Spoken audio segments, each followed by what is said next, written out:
Assalamualaikum and good day everyone. Today we are going to learn about the second order source free parallel RLC. So here we can see in these circuits, this is very clear that we have the RLC all in parallel elements. Alright, and then the first thing we need to know what is the I node and also V node. These two elements is called the initial inductor current and also the initial voltage capacitor. Let's say we are going to apply KCL for these circuits. So KCL for this circuit, that means we are going to calculate what is the current flows here, and also here. So this is a given by this equation.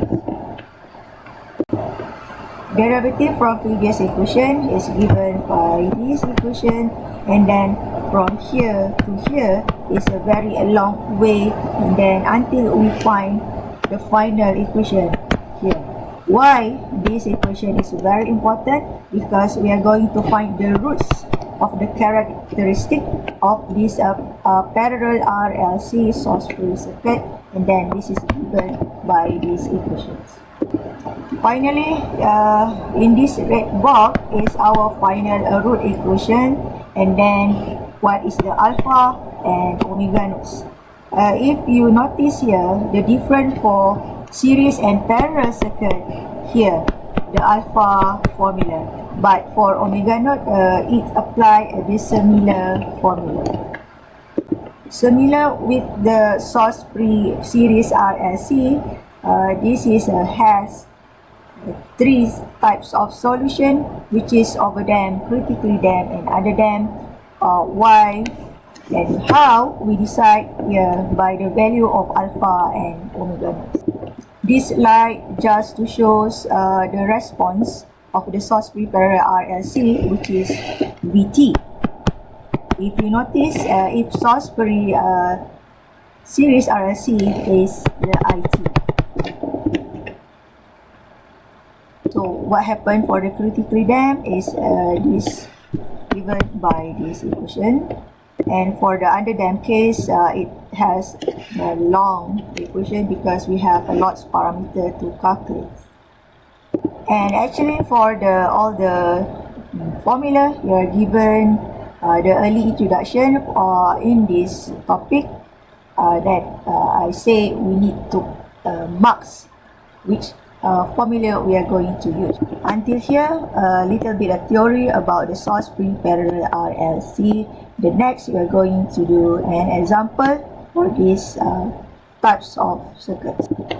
Let's do the example 3, but at first I want to introduce how to draw at first for this example.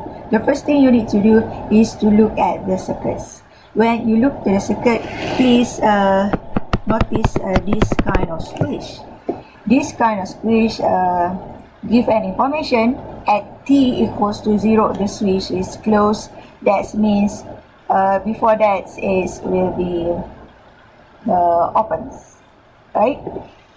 Then we read the sentence, find a Vt for t more than 0 in the RLC circuit shown below.